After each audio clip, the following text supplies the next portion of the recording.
आप देख रहे हैं कश्मीर अहेड और मैं हूं भट्ट मुदस्सिर। आपको बताते हैं पूरे मुल्क के साथ साथ जम्मू कश्मीर में जो है इलेक्शन बड़े ज़ोरों पर है और कल यानी 20 मई को जो है बारामूला पार्लियामेंट्री कॉन्स्टिट्यूंसी के इंतखाबात होने हैं, वोट डालने हैं।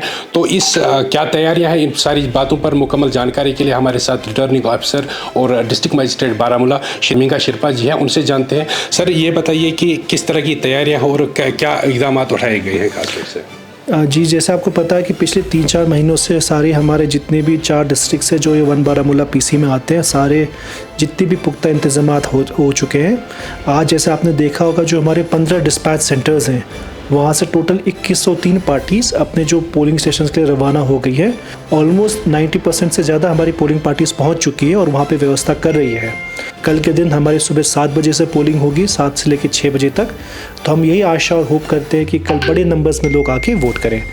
सीओ साहब के निर्देश अनुसार हम लोगों ने हर असेंबली सेगमेंट में एक पिंक पोलिंग स्टेशन जो कि एक्सक्लूसिव रहेगा, in the sense it will only be manned by women staff. जो उसमें जितने भी presiding officer PO1, PO2, P3 सारे वुमेन ऑफिसर्स और स्टाफ रहेंगे।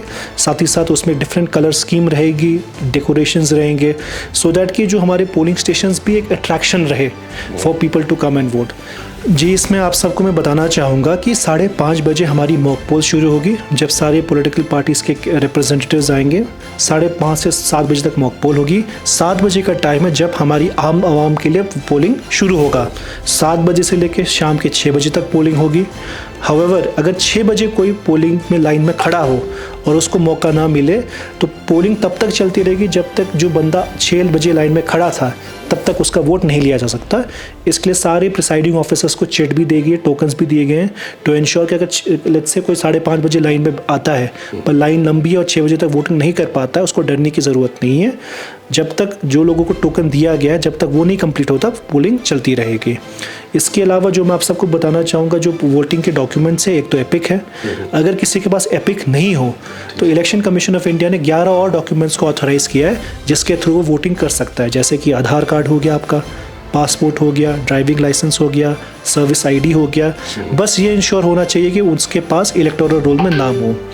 एक दूसरी का काफ़ी गलत फहमी रहती है वोटर्स में, मैं आपके थ्रू मैं सबको वोटर्स को बताना चाहूँगा।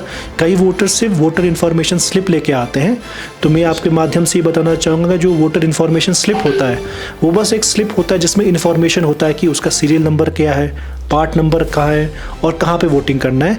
वोटर स्लिप अकेले वोटिंग करने के लिए इनफ डॉक्यूमेंट नहीं है, उसके एक साथ एक सपोर्टिंग डॉक्यूमेंट भी होना चाहिए। अगर सुरक्षा की पुख्ता इंतजामात की बात करें तो आपने देखा होगा हमारे यहाँ ऑलरेडी मल्टीपल जो फ्लाइंग स्क्वाड एक्टिव हैं, ये स्टैटिक सर्वेलेंस टीम्स एक्टिव है। साथ ही साथ भारी मात्रा में CAPF की कंपनीज आई हुई हैं। हर पोलिंग स्टेशन पे एक सेक्शन CAPF मौजूद रहेगी। साथ ही साथ हमारी लोकल डिस्ट्रिक्ट पुलिस भी रहेगी, वहाँ पे वीडियोग्राफी भी होगी, वेबकास्टिंग भी होगी। साथ ही साथ कई जगहों पे नाके लगे हैं, हमारे जोनल सेक्टर मजिस्ट्रेट्स हैं, उनके साथ भी जो हमारे जोनल और पुलिस सेक्टर पुलिस ऑफिसर्स हैं वो भी रेगुलर गश्त लगा रहे हैं। तो इस समय बस आपके थ्रू वोटर्स को भी और सबको बताना चाहूँगा कि सुरक्षा के पुख्ता इंतजामात हैं सो दैट कोई अनटूवर्ड इंसिडेंट कल ना हो। हमने इस बार यही इंश्योर किया कि हर सेक्टर मजिस्ट्रेट के पास सिर्फ 6 से 7 पोलिंग स्टेशन हो, सो दैट कहीं भी कोई इमरजेंसी हो उसको तुरंत वो रिस्पॉन्ड करे। साथ ही साथ हमारे पास कुछ 28 इंजीनियर्स आए हैं जो बेल के इंजीनियर्स हैं, इनका भी एक बहुत ही अच्छा सा डिप्लॉयमेंट प्लान किया है सो दैट कहीं भी कोई मेजर इशू है मशीन के रिलेटेड उसे जल्द से जल्द ठीक किया जाए सो दैट कि वोटिंग कंटिन्यू रहे। फयाज ताली के साथ भट्ट मुदस्सिर, कश्मीर अहेड, बारामूला।